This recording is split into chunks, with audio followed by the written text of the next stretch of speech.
Your life doesn't fall apart because you failed. It falls apart because you refuse to let go of what's quietly destroying you.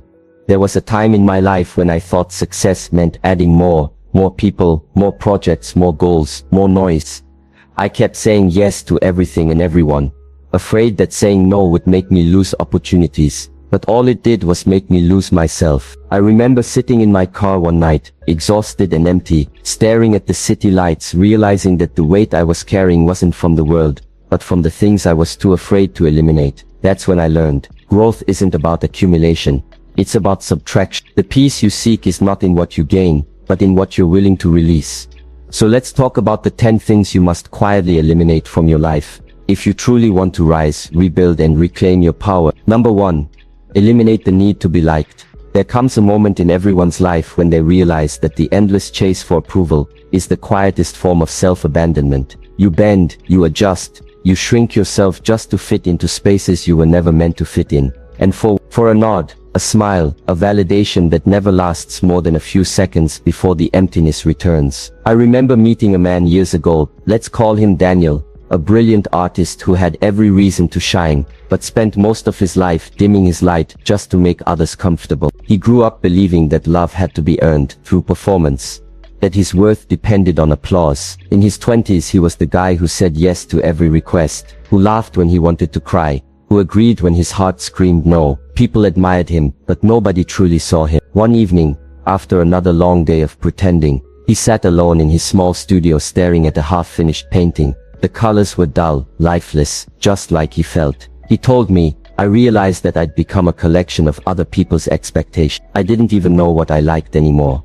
That night he did something radical. He turned off his phone, closed his social media, and started painting not for others but for himself. For the first time he didn't care if anyone liked it. He painted the truth, his anger, his heartbreak, his confusion. The next morning he looked at the canvas and said, "This is me."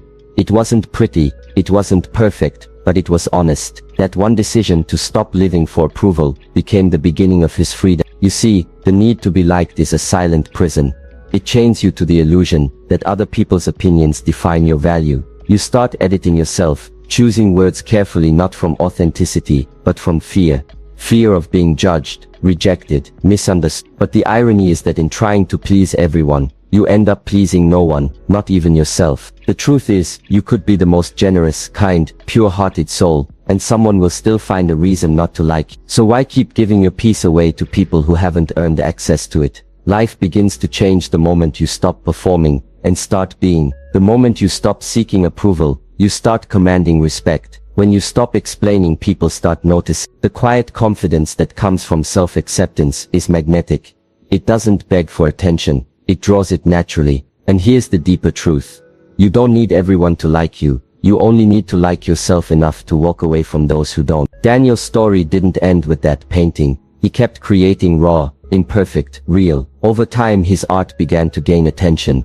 Not because he tried to please others, but because it carried something rare, true. He told me later, the moment I stopped painting for approval was the moment my work started touching souls. That's the paradox. When you stop chasing validation, you start attracting authenticity. People can feel when your energy is, they can sense when your presence is grounded in truth, not performance. Every great transformation begins with a quiet decision to stop needing to be liked and to start living as who you really are.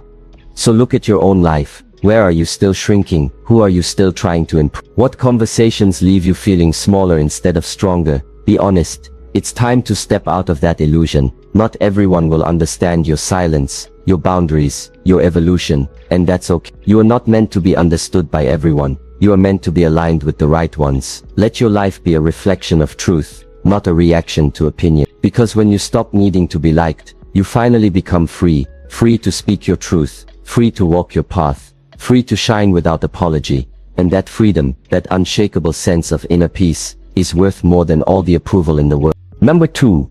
Eliminate constant comparison. There is no faster way to destroy your peace than by comparing your journey to someone else's highlight reel. The world today is built to make you feel behind. Every scroll, every post, every smile on the screen whispers, "You're not enough yet." But what if I told you that your timeline isn't late, that your rhythm isn't wrong, and that your path is sacred exactly as it is? I once knew a woman named Elena, a dancer who had devoted her life to movement. She wasn't famous, not on television or the big stage, but she had a passion that burned quietly inside her. Yet every day, she'd open her phone and see others, dancers younger than her, with millions of followers, glamorous stages, applause she never received. Slowly that passion began to dim. She started questioning her worth, wondering if her dreams had expired. One evening, I found her sitting alone in the corner of a rehearsal room, staring at the mirror with tears in her eyes. She whispered, "I used to dance because it made me feel alive. Now I dance because I'm trying to prove I still belong." That broke my heart, because I saw myself in her. I saw how comparison can turn something sacred into something suffocating. That night, Elena decided to do something simple, yet powerful. She deleted every social app on her phone for 30 days. No scrolling, no comparing, no distractions. Instead, she returned to the reason she started dancing in the first place: to connect, to feel, to express. She began to dance in empty rooms again, barefoot, eyes closed, feeling the music, not the pressure. One evening after practice, she told me, "I finally remembered what it feels like to move without needing to be seen." That one sentence held the entire truth. The most beautiful lives are not lived for display, they're lived for depth. When the month ended, she returned to her social platforms. But something inside her had shifted. She no longer cared about followers or applause. She began sharing her art again. But this time it wasn't performance, it was truth. And strangely enough, that authenticity drew more people to her than she could have ever chased through comparison. You see, comparison blinds you to your own blessing. It makes you measure your chapter 1 against someone else's chapter 20. It convinces you that you're behind, when in reality you're exactly where you're meant to be. Life isn't a race, it's an unfold. Everyone's path has a different rhythm, and when you keep looking sideways, you lose sight of your own horizon. The flower doesn't envy the tree. The moon doesn't compete with the sun. They both shine when it's their time. In the same way, your purpose cannot bloom under the shadow of comparison. You can't hear your calling if you're busy echoing someone else's.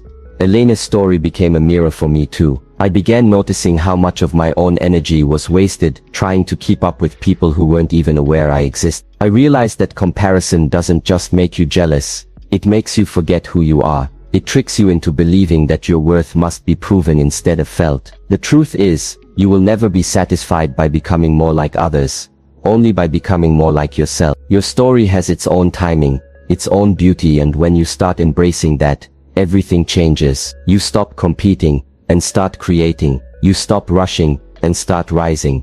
So if you're caught in the web of comparison, pause, breathe, look at your own path with gratitude. There is no one else on earth with your exact combination of scars, lessons, and dreams. That uniqueness is your superpower. The only person you should ever compare yourself to is the one you were yesterday. Every small step forward, every moment of growth, every battle you quietly fight, that's progress, and that progress is sacred.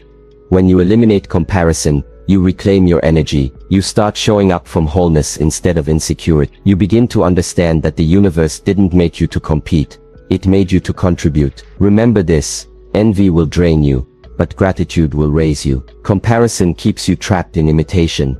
Purpose sets you free in creation. The moment you stop looking at what others have, you begin to notice how much you already hold within you. And that's when life starts to shift. Not because you have more, but because you finally see the value in what you already are. Number 3. Eliminate negative self-talk.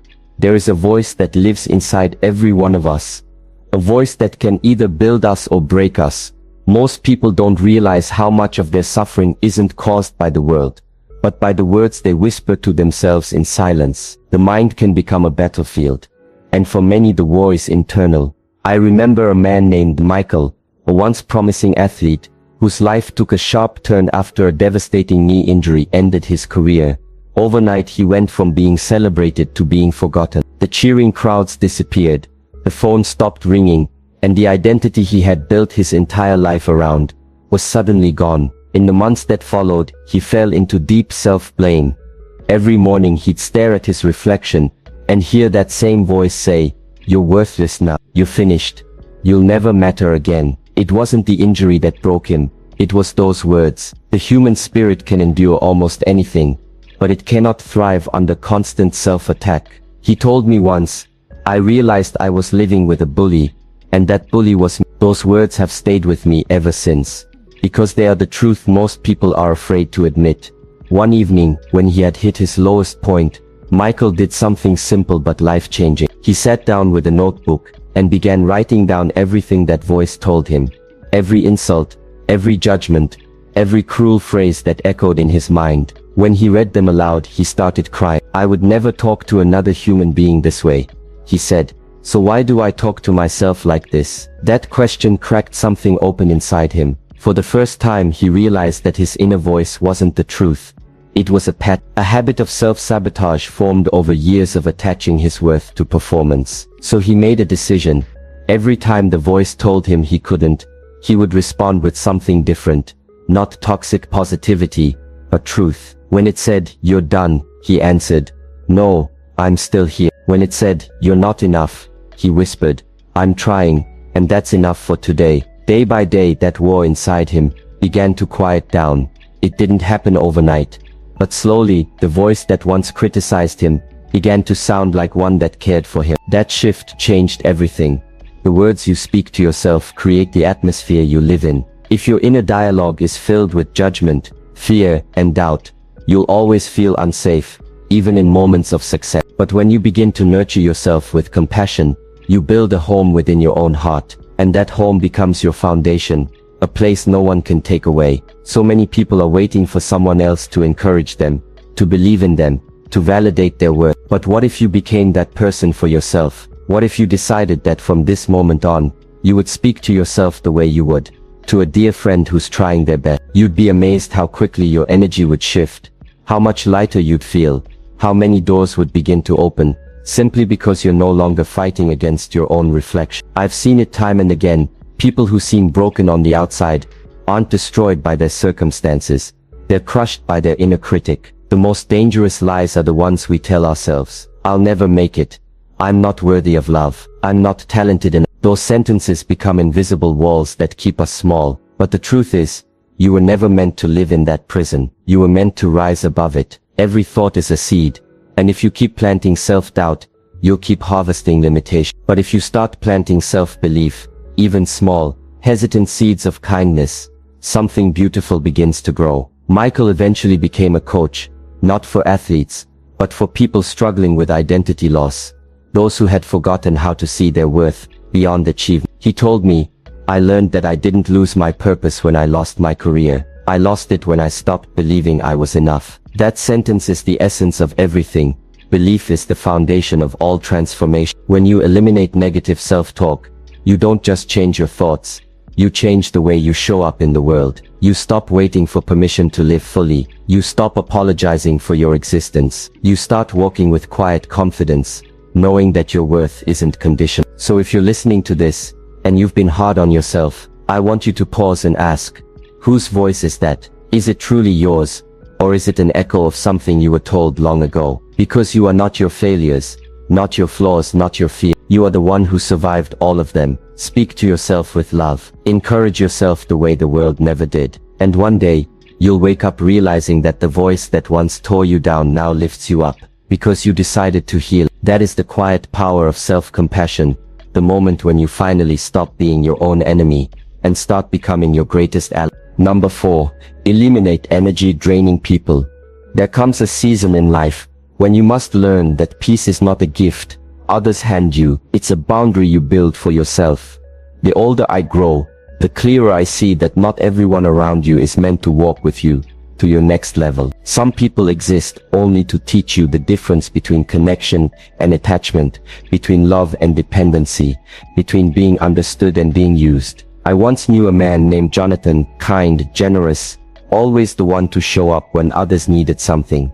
If you called at 2 a.m., he'd answer. If you were in crisis, he'd drop everything to be there. Everyone loved him, but few truly loved for him. I remember visiting him one evening. His living room was filled with people laughing, eating, talking, yet he looked empty, distant. When the last guest left, he sat down and said quietly, "I'm surrounded by people, but I've never felt more alone." He had spent years being the helper, the healer, the one who gave without asking.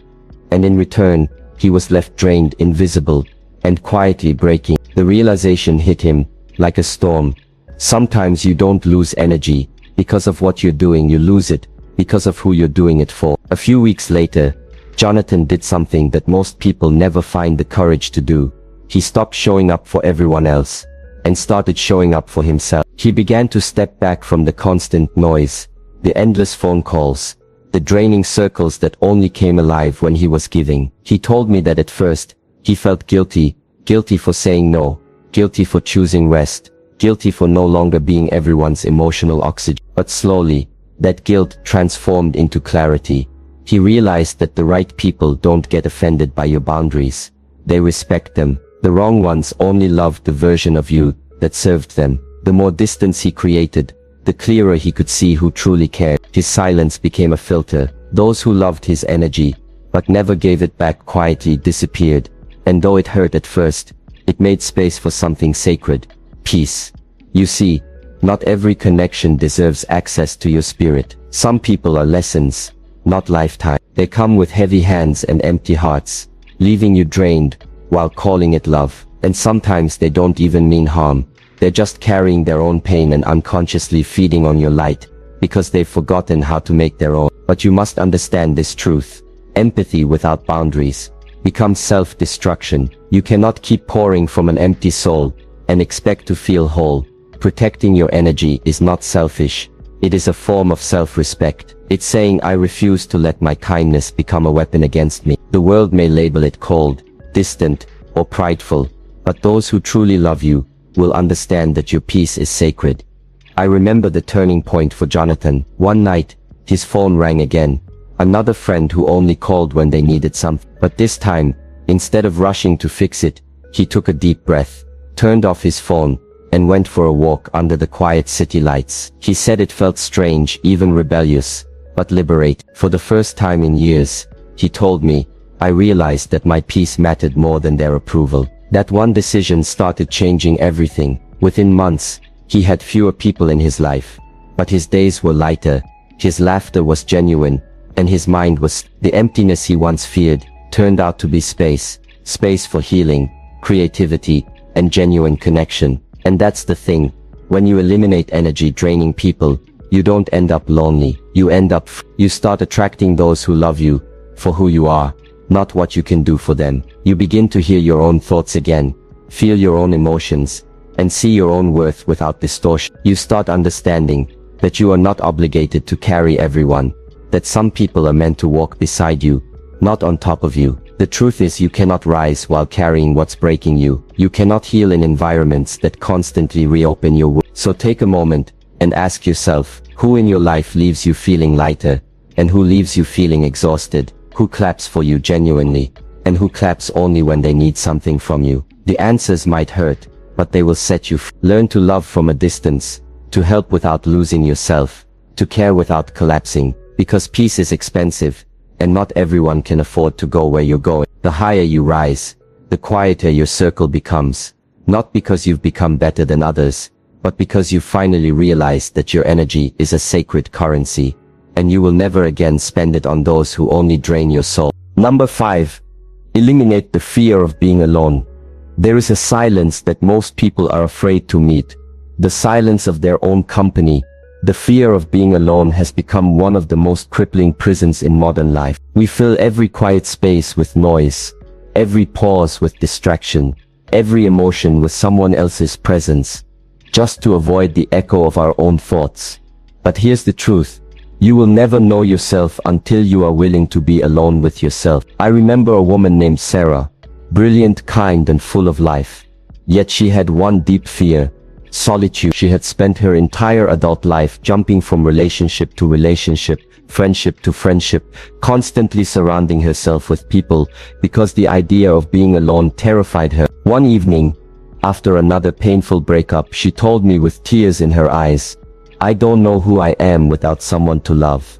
That sentence struck me hard, because it's a feeling so many carry silently. We chase connection, not always because we crave love, but because we're afraid of the emptiness that comes when we stop being needed. After that breakup, Sarah made a choice that changed everything. She decided to spend 1 year completely alone. No dating, No distractions, no running, just her. At first it was unbearable. She described the first few weeks as withdrawal. Her hands itched to text someone. Her mind raced with old memories, and her evenings felt endless. The silence screamed at her, forcing her to face everything she had buried beneath the noise.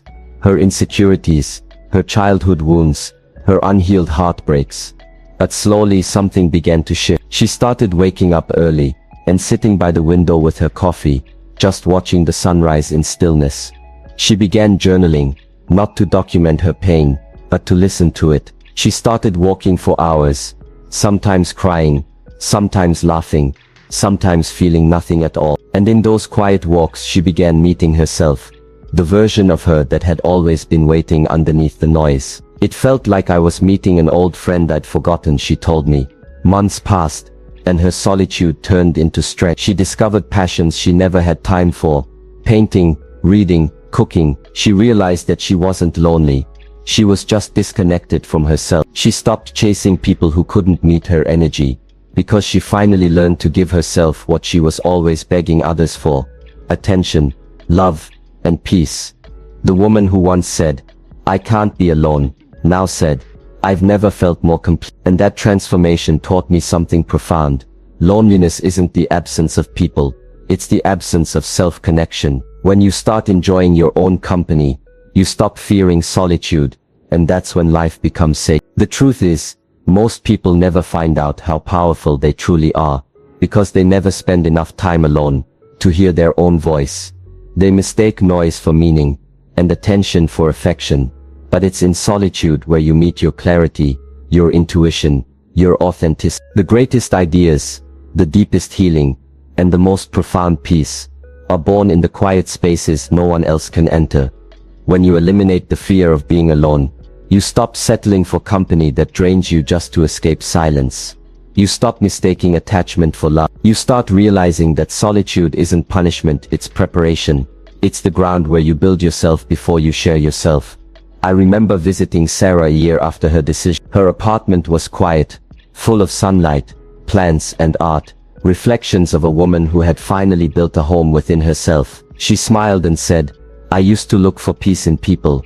Now I create it." That one sentence holds the key to freedom. The moment you no longer depend on others for your sense of worth, you become untouchable. The opinions, rejections, and absences that once shattered you now roll off your back like rain. You no longer chase validation because you found it within. You no longer fear being left because you've learned to stay. So if you find yourself afraid of solitude, I want you to understand something. That fear isn't a sign of weakness. It's a sign that you've spent too long running from yourself. But you can stop running today. Turn off the noise. Sit with your thoughts. Listen to your heart. You'll be surprised to find that the silence you once feared is not empty. It's full of answers. Alone is not lonely. It's alignment. It's peace. It's truth. It's the sacred space where your soul whispers, "You were never incomplete. You just forgot to come home." And when you finally eliminate the fear of being alone, you don't just find yourself, you find freedom. And that freedom is the foundation of every great transformation that will follow. Number 6. Eliminate the habit of overthinking. There are battles that happen only inside the mind. Wars no one sees, yet they drain more energy than anything else. Overthinking is one of those silent wars. It is the art of creating pain before anything even happens. The habit of turning possibilities into problems. And the ability to drown in imaginary storms when the sky above you is still clear. I once met a man named Aaron, a software engineer with an incredible mind, but a restless heart. He could never sleep easily because his thoughts never stopped moving. Every decision, small or big, became a marathon in his mind. If a message was left unread, he assumed he had done something wrong. If his manager gave him feedback, he replayed the conversation for hours, analyzing every word. He would plan, then doubt, then overplan, then start again. He told me one day, "It's like living with 100 tabs open in my brain all the time." Despite his success, he was exhausted not from what he did, but from what he thought about doing. The breaking point came during a project presentation. Aaron had spent weeks preparing, rehearsing every line, imagining every possible question. Yet when he finally stood before his team, his voice cracked, his mind froze, and his confidence vanished. Afterward, he sat alone in his car, hands trembling on the steering wheel, whispering, "I did everything right, so why do I feel so wrong?" That day, he realized the truth. He hadn't failed because he wasn't ready. He failed because he was overprepared to the point of paralysis. Overthinking doesn't protect you from mistakes. It magnifies your fears until you stop living altogether. It tricks you into believing that control brings safety when in reality, it steals peace. A few weeks later, Aaron began seeing a mentor, an older man known for his simplicity and wisdom. During their first conversation, the mentor asked him to sit quietly for 5 minutes, without thinking about anything, just breathing, being. Aaron laughed and said, "That's impossible," but he tried. Within seconds, his mind was racing again. Work deadlines, old regrets, imagined future. The mentor smiled and said, "That's your problem. You think clarity comes from thinking more. But sometimes, the mind becomes clear only when you stop forcing it." Those words changed him. From that day on, Aaron started practicing stillness. Short moments of silence, before making decisions. Moments of breathing, before responding. Moments of presence before reacting. It wasn't easy. His thoughts still came like waves.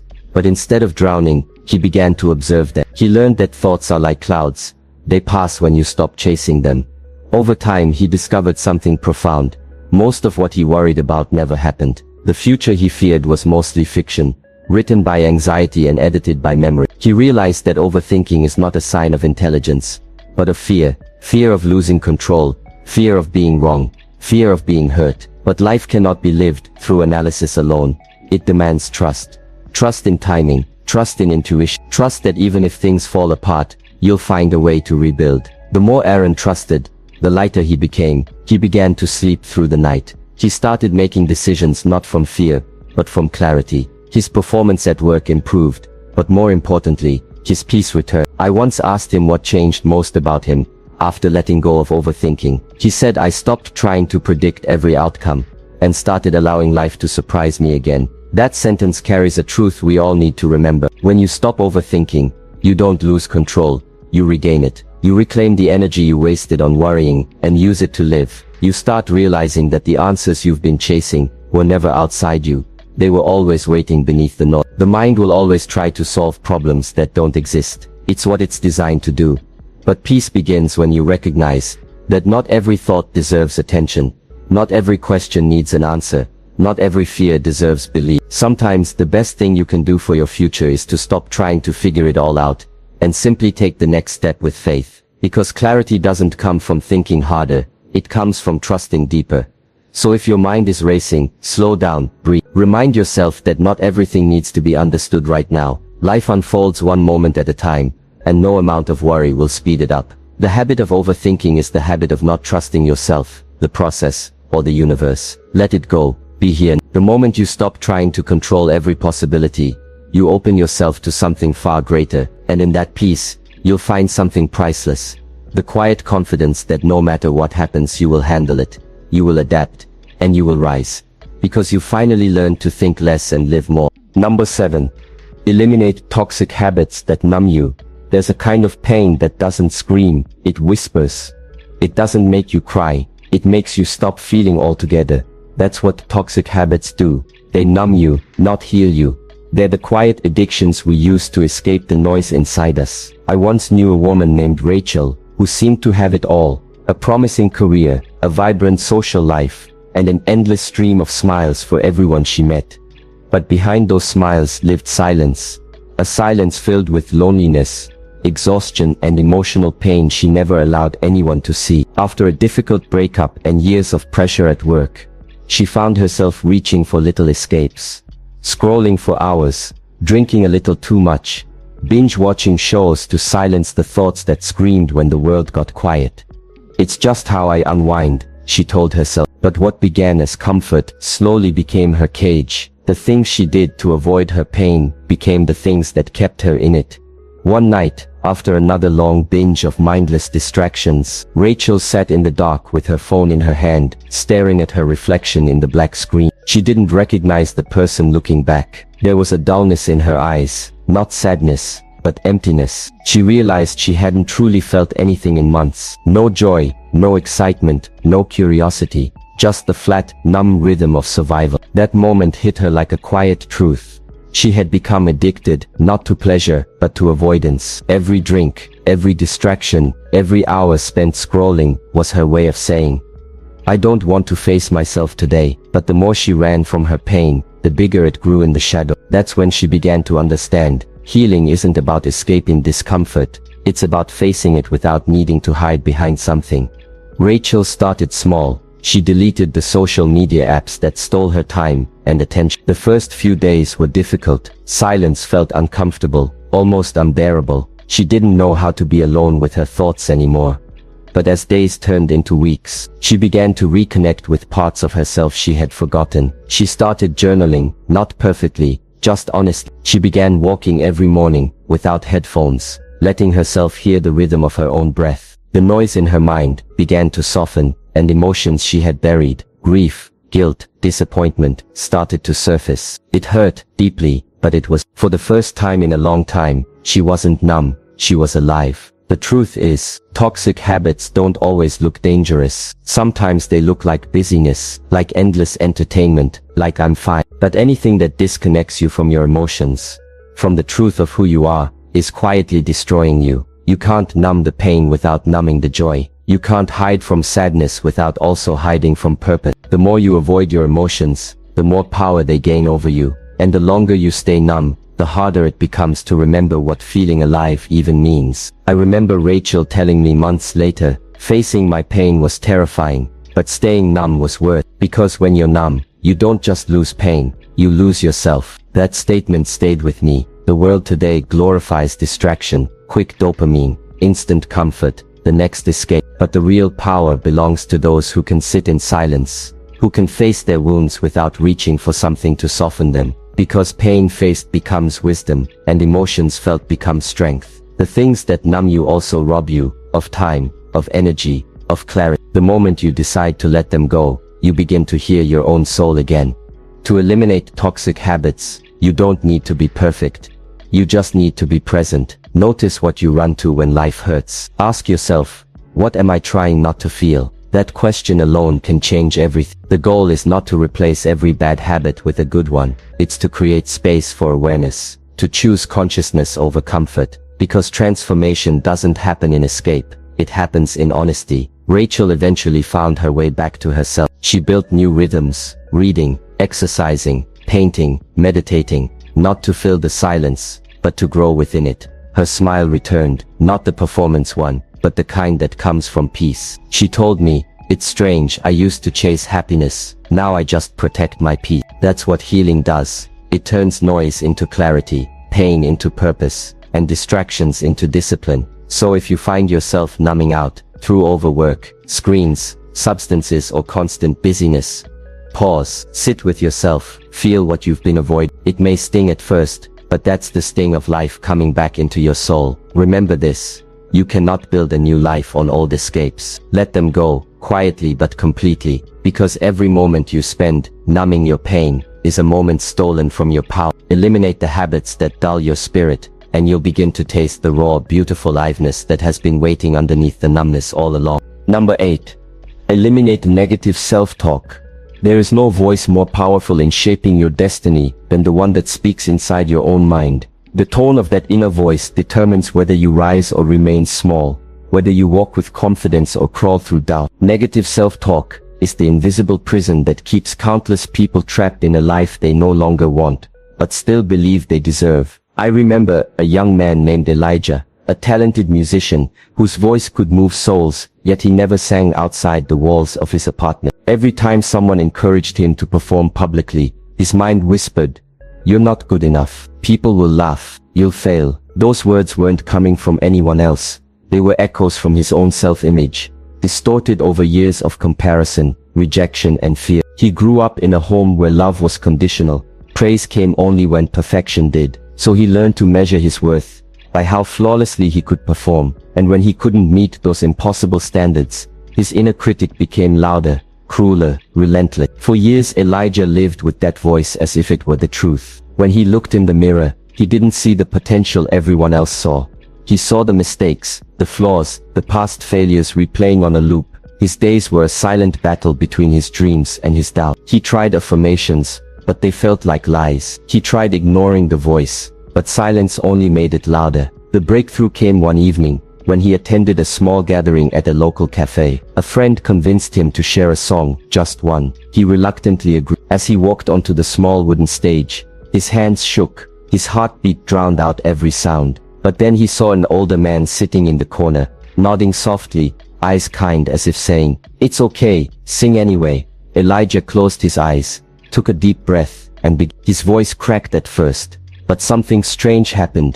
No one laughed. They listened. They felt. By the time he finished, tears filled his eyes. For the first time in years, he heard something louder than his fear: applause. Real, human, honest applause. Afterward, that older man came up to him and said something Elijah never forgot. "You've spent so long believing lies about yourself that you've forgotten how to hear your truth. Don't let the voice of fear be the narrator of your story." That sentence changed everything. Elijah began to understand that the voice in his head wasn't him. It was a recording. Old pain, past criticism, and inherited self-doubt playing on repeat. It had no authority unless he gave it power. So he started challenging. Whenever the voice whispered, "You're not enough," he responded, "Maybe I was told that once, but it's not true anymore." When it said, "You'll fail," he'd say, "I might, but I'll learn." Slowly, that inner dialogue shifted from cruelty to compassion. The transformation wasn't overnight. There were days he slipped back into self-criticism, but this time he noticed. Awareness became his weapon. He began to write down the harsh words he told himself daily. Phrases like, "I'm not smart enough," "I always ruin things," "No one cares." When he saw them on paper, they looked absurd. He realized he would never speak that way to a friend. So why was he speaking that way to himself? That realization became the beginning of healing. The truth. Number 9. Eliminate the fear of starting over. Starting over. Those two words have the power to terrify and liberate you at the same time. Because to start over means admitting that something has ended, that something you once poured your heart into no longer serves you, and that the version of yourself who built it must now let it go. But there's a hidden truth in every ending. Sometimes life isn't falling apart. It's clearing space for something new. I remember a man named Daniel, a successful architect in his mid-40s, who once had everything society tells us to strive for: the dream job, the house, the family, the admiration. But when the economy crashed, so did his world. Within months he lost his business, his marriage fell apart under the pressure, and his confidence, the identity he had built over 2 decades, shattered like glass. He told me once, "When everything you thought you were disappears, you don't just lose your life, you lose your sense of who you are." For a year Daniel drifted, living off savings, avoiding old friends, numbing his days with television, and quietly drowning in shame. He was alive, but not living. The fear of starting again paralyzed him. He kept telling himself it was too late, that he was too old, that the best chapters were already behind him. Then one morning, as he sat at a coffee shop flipping through old designs on his tablet, a young barista noticed his sketches and asked, "Did you draw these?" He nodded quietly. She smiled and said, "They're beautiful. You should teach this stuff. There are so many people who'd love to learn." That simple moment pierced through his despair like sunlight through clouds. He realized he had been so focused on what he lost, that he never asked what he still had: his gift, his knowledge, his passion. That day Daniel decided to try again, not to rebuild his old life, but to begin a new one. He started teaching architecture basics online, using his living room as a studio. The first class had only 6 students, but those 6 shared his lessons, and slowly, his courses grew. Within 2 years he built a thriving online academy, mentoring young designers.